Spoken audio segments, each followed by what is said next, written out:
ඔන්න අද මම කියලා දෙනවා හරියටම රසට පැටිස් හදන විදිහ. මේ පැටිස් එක ටික වෙලාවක් යද්දී හන් වෙන්නෙත් නැහැ. ඉතින් අනිත් අය හදනවට වඩා ටිකක් වෙනස් විදිහට තමයි මම පැටිස් හදන්නේ. මම මෙහෙමයි හැදුවේ. පාන් පිටි ග්‍රෑම් 250ක් වාචනයකට දාගත්තා.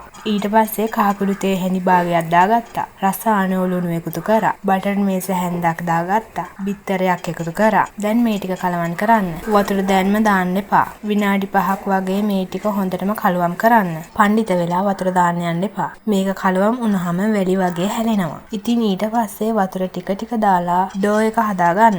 මේක සොප් ඩෝ එකක් නෙමෙයි එන්න ඕන. හොඳ තද ඩෝ එකක් තමයි එන්න ඕනේ. සොප් ඩෝ එකක් ආවනම් ඔයාගේ පදම වැරදි. ඔන්න මම මේ විදියට හොඳට තද ඩෝ එකක් හදාගත්තා. දැන් මේක පැත්තකින් තියාගන්නවා.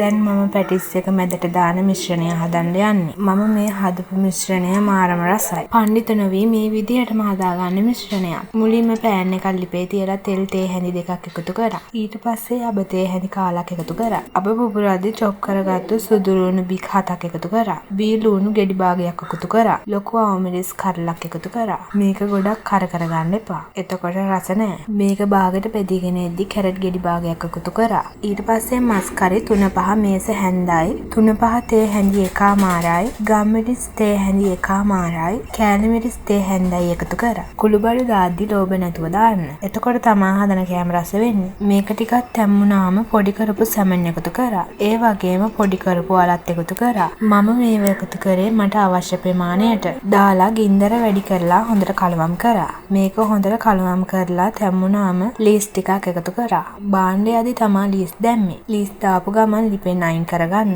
වෙනසක් නොකර මේ විදිහටම හැදුවොත් මේ කරි එක මාරම රසට එනවා. ඊට පස්සේ මම බෝඩ් එකට පිටි ටිකක් දාලා අර ඩෝ එක තුනි කරන්න යන්නේ. ඩෝ එක තියලා දැන් හොඳට තුනි කරන්න. තුනි කරනවා කියලා ලං ෂීට් එකක් වගේ තුනි කරන්න යන්න එපා. ටිකක් මහතට තියෙන්න ඕනේ. රොටිය වගේ ගොඩක් මහත් කරන්නත් එපා. මේ ගානට හදාගන්න.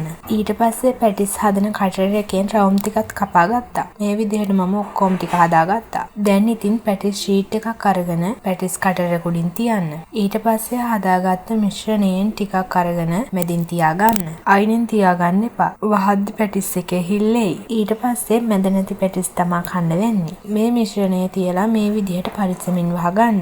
වහගද්දි මෝඩ වෙලා වටේම තද කරන්න යන්න එපා. වටේම තද කරොත් පැටිස් එක එළියට ගද්දි දඩාර හිලක් එයි. දැති දැති තියෙන පැත්ත හොඳට තද කරන්න. මේ තියෙන්නේ මම මේ විදිහට හදාගත්ත පැටිස් ටික. දැන් ඉතින් තෙල් එක ලිපේ තියන්න. තෙල් එක රත් වුනහම පැටිස් එක එක දාලා රන්වන් පාට වෙනකම් බැද ගන්න. ගින්දර වැඩි කරන් බැදලා පිටි අමු කරගන්න පුළුවන් නම්. ඊට පස්සේ මට බනින්න. මැද අමුයිනේ කියලා. එහෙම නැතුව ගින්දර අඩු කරලා රන්වන් පාට වෙනකම් බැදගන්න. මම කියපු විදිහටම හැදුවොත් මාරම රසට මේ වගේ පැටිස් ටික හදාගන්න පුළුවන්. මේක හන් වෙන්නෙත් නෑ. ඉතින් මේ විදිහටම පැටිස් හදලා බලන්න. වරදින්නේ නැහැ. මම නම් කනවා ඉතින්. හරිම රසයි. එහෙනම් මම ගිහින් එන්නම්.